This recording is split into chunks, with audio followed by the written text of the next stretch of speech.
Η κουμαριά είναι αϊθαλής θάμνος. Το ύψος της φτάνει τα 3 μέτρα και είναι πολύ ανθεκτικό φυτό, αφού επιδεικνύει εξαιρετική αντοχή ακόμη και στις πυρκαγιές. Μετά τη φωτιά πετάει αμέσως νέα άφθονα βλαστάρια και έτσι προστατεύονται τα εδάφη από τη διάβρωση της βροχής. Κάνει άριστη εκμετάλλευση της υγρασίας του εδάφους και έχει το μοναδικό προνόμιο να δίνει συγχρόνως άνθη και ώριμους καρπούς της προηγούμενης ανθιβορίας. Ανθίζει από τα μέσα Οκτωβρίου έως το τέλος Νοεμβρίου και συμβάλλει καθοριστικά στην φθινοπορεινή ανάπτυξη των μελισσών. Για να αναπτυχθεί η κουμαριά χρειάζεται ήλιο. Η βοτανική ονομασία του φυτού είναι Arbutus unedo. Η ελληνική ονομασία είναι Arbutus οικινή.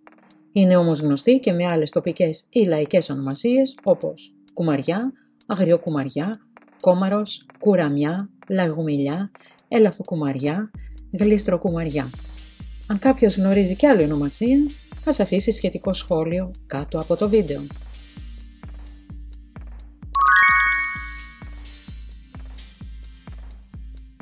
Τα χρήσιμα μέρη του φυτού είναι ο καρπός και τα φύλλα του.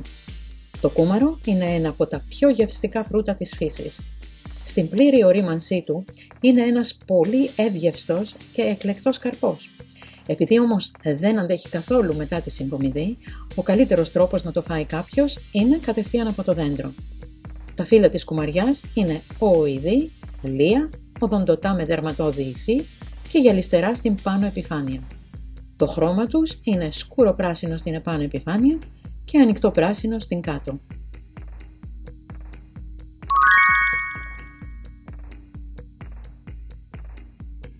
Τα φύλλα της κουμαριάς περιέχουν κουμαρίνη, τανίνη και φαινολικές γλυκοσίδες. Η καρπή της είναι πλούσιη σε υδατάνθρακες, πικτίνες και οργανικά οξέα. Περιέχει επίσης γαλλικό οξύ, ουρσόνη, ρικολίνη, αρμπουστερίνη, αρμπουτίνη, αρμπουτοσίδη.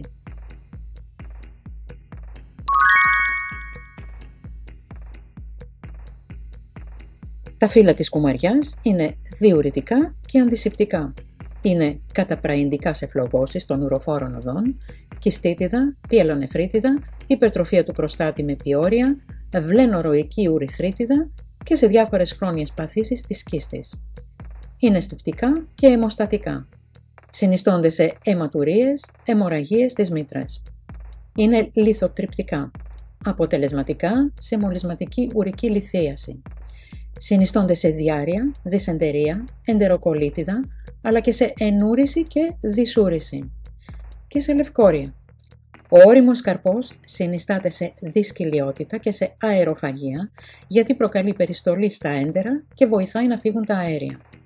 Στους καλόγυρους, τα αποστήματα και τα σπηριά που έχουν σταφυλόκοκο, η λαϊκή φαρμακολογία χρησιμοποιεί μία αντιφλεγμονώδη αλυφή που γίνεται άμα κατεργαστούμε στο γουδί 10 με 15 κούμαρα με λίγο παρθένο ελαιόλαδο και αγνό κερί ώσπου να γίνουν πηχτός χυλός.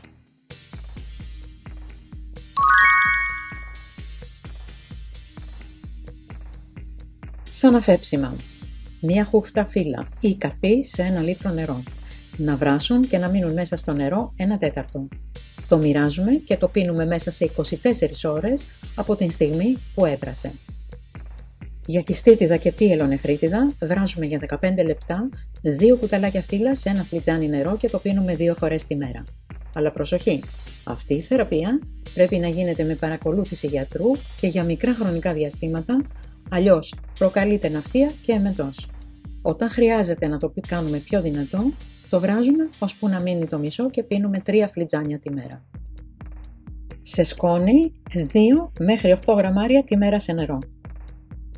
Ένα τονωτικό για εξασθενημένους οργανισμούς γίνεται όταν διαλύσουμε ώριμα κούμαρα σε σπιτικό κρασί χωρίς φάρμακα και συντηρητικά και προσθέσουμε 1 φλιτζάνι νερό στο οποίο έχουμε βράσει κανέλα και ζάχαρη. Οι ρακοί που βγάζουν από κούμαρα στον πλαταμόνα, ανακατεμένοι με κανέλα και μέλι, αν πιει λίγη όγρη πιασμένος ή κάνει με αυτή εντριβή, προκαλεί υπερθέρμανση, υδρότα και υποχώρηση του πυρετού.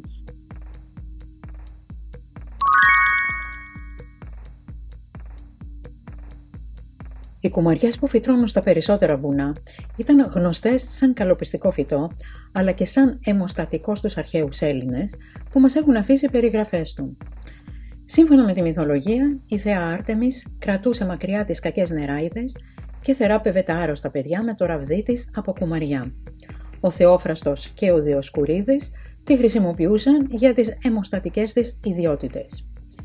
Ο Ιπποκράτης χρησιμοποιούσε τα κούμαρα για την αντιμετώπιση της θρομβοφλεβίτιδας. Από έρευνες που έγιναν, απομονώθηκαν από τα κούμαρα οι πρώτες κουμαρίνες, τα σημερινά αντιπικτικά που δίνονται σε θρομβώσεις.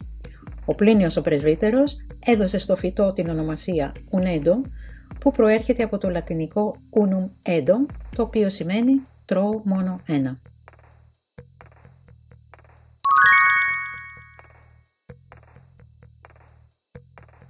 Τα κούμαρα γίνονται νοστιμότατες κομπόστες, γρανίτες και μαρμελάδες. Επίσης γίνονται λικέρ, κονιάκ, γλυκά του κουταλιού, καθώς και ποτό που μοιάζει με ρακί.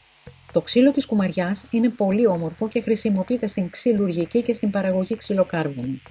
Τα κλαδιά της κουμαριάς με τα φύλλα και τους καρπούς τους έχουν μεγάλη διάρκεια ζωής στο βάζο. Συχνά διακοσμούν εσωτερικούς χώρους, κυρίως κατά την περίοδο των Χριστουγέννων. Η κουμαριά είναι μελισσοκομικό φυτό. Το μέλι της θεωρείται ότι έχει ιδιαίτερα ευεργετικές ιδιότητες για τον ανθρώπινο οργανισμό. Είναι πλούσιο σε ιχνοστοιχεία και βιταμίνες, συντελεί στη ρύθμιση της χολυστερίνης, περιέχει φυσικές αντιβιωτικές ουσίες και είναι διουρητικό.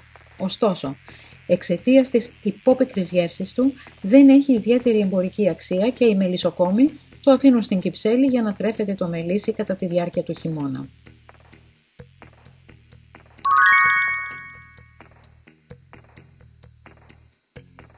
Οι δυσκύλοι πρέπει να τρώνε τα κούμαρα όταν είναι νηστικοί. Δεν πρέπει να τρώμε περισσότερα από 3 με 4, γιατί αν φάμε πολλά βαραίνουν το στομάχι. Τα κούμαρα πρέπει να τρώγονται τη στιγμή που είναι απολύτως ώριμα. Αν τα καταναλώσουμε όταν έχουν υπεροριμάσει, ξυνίζουν.